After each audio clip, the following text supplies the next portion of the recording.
So I know I was gonna speak about a topic that's important to me, but there's so many I can't think of one certain one. So I'm gonna read a story that I got sent to me earlier this evening. So well, yesterday, not this evening. Jesus Christ. So this story anyway, is called The Ouija Board Knocks Back. Very scary. I'm not one of these scary producers, the scary people. So I do like my horrors and all that. So I'm not one for scary stories. So I wanted to read this one because it's quite good. One I've never heard before, and Okay, so let me just take a drink. Sorry, need some drink. Okay, so in high school, my friends and I were messing about with an Ouija board one night. We had done it before, and nothing remarkable had ever happened. We usually did it to try and scare each other or our girlfriends. We thought it was a joke. No, it wasn't. That night, there was no one else home except the 7 of us, and we were all around the Ouija board. I don't want to get in this. Okay. What was that? All around the Ouija board. One of the girls wanted to try it. She had never done it before. This time was different. The Ouija board was misspelt. Some of the words the same way every time. It gave answers that seemed really historically accurate for our town. Things we never knew or cared about. Long story short, the spirit claimed to be a 10-year-old boy who had died on the property in the 1800s and was buried there too. In an unmarked grave. My friend's house was on a farm on the edge of town. We were all a little freaked out because I'm crap at reading and I just want to read the story because it's quite a good story. Okay, where was I? Freaked out because we were on the edge of town. We were all freaked out because the board had never been so detailed and consistent. However, we were all still sceptical and we were all assuming one of us was trying to scare the rest. Finally, my friend asked the spirit if it could do something to prove he was there with us. The planchette said yes. Then it spelled out knock. Then the planchette stopped moving. We all just stared silently. And then there was a rap on the window next to us. Lights were on outside. There was absolutely no one there. We never touched a fucking Ouija board again. When I read it to myself, it gave me shivers, but when I read it out loud, it was a bit slow. Yeah, should we read another one? Because may as well, isn't it? Okay. I get sent these a lot, by the way, because why not? Because I'm in groups on Reddit and all that with all the scary stories because I do like them. Okay, so this is one called Forgotten Memory. Growing up, my bedroom was the only one that faced the front of the house. When I was 8 or 9, I woke up to my dad calmly but firmly telling me to get up, go in the bathroom and shut the door. I was annoyed because I was half asleep, but I listened. Apparently I was more than tired than I realised because I fell asleep on the bathroom floor. Then the next morning I asked my mum what happened. She seemed obviously oblivious and confused. I looked at my dad like she was crazy. I looked at my dad like she was... Oh, yeah. Okay, I understood that. I asked him why he had woken me up. He denied doing it.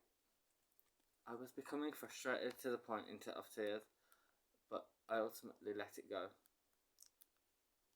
Fast forward to college. I was at home on break, and I decided to ask again. I hadn't thought of it until that night. And one for years. Oh, God. and it still bothered me.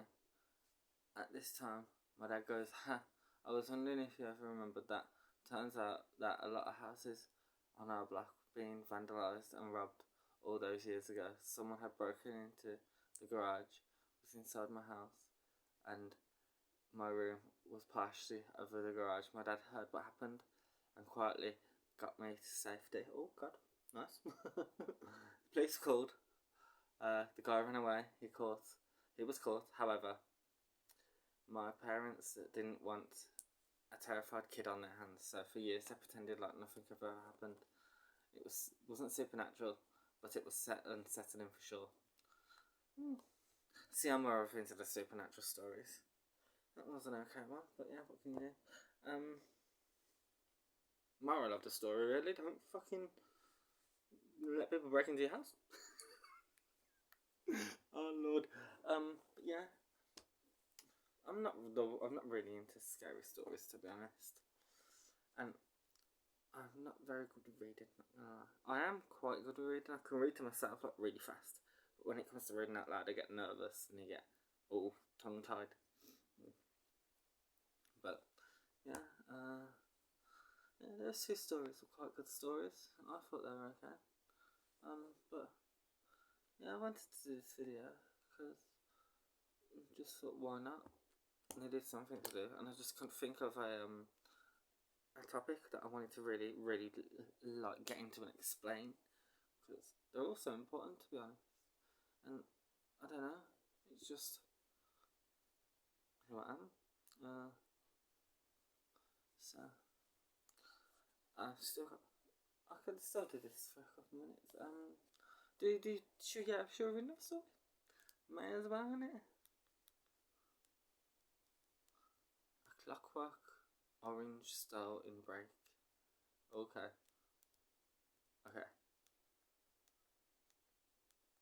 Not to me, but to my sister. Her husband and her had just had their first child a few months prior. My brother-in-law was working.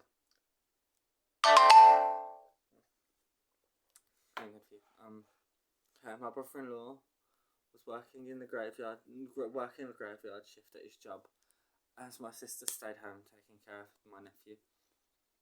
That's good for him. Around 2 a.m, she heard a loud knocking on her back door. She went to go check it out and saw a lady banging on the door, asking my sister to let her in. "No, thank you. Don't know who you are. I'm not letting you in. I don't care who you are. Yeah, especially at 2 a.m in the morning. No, thank you." But yeah. Okay, she went to go check it out and saw. Okay, I've already read that. Oh God, I'm a bit sad. The lady told my sister that her husband had just beat her down the street and was looking for her. My sister was hesitant to let her in since she had a newborn in the house and didn't want to interfere. It's very understandable. Yes. She told the lady that the best thing she could do is call the police and ask for help. The lady told my sister to not call the police and let her in. Well, that sounds a bit dodgy. I see.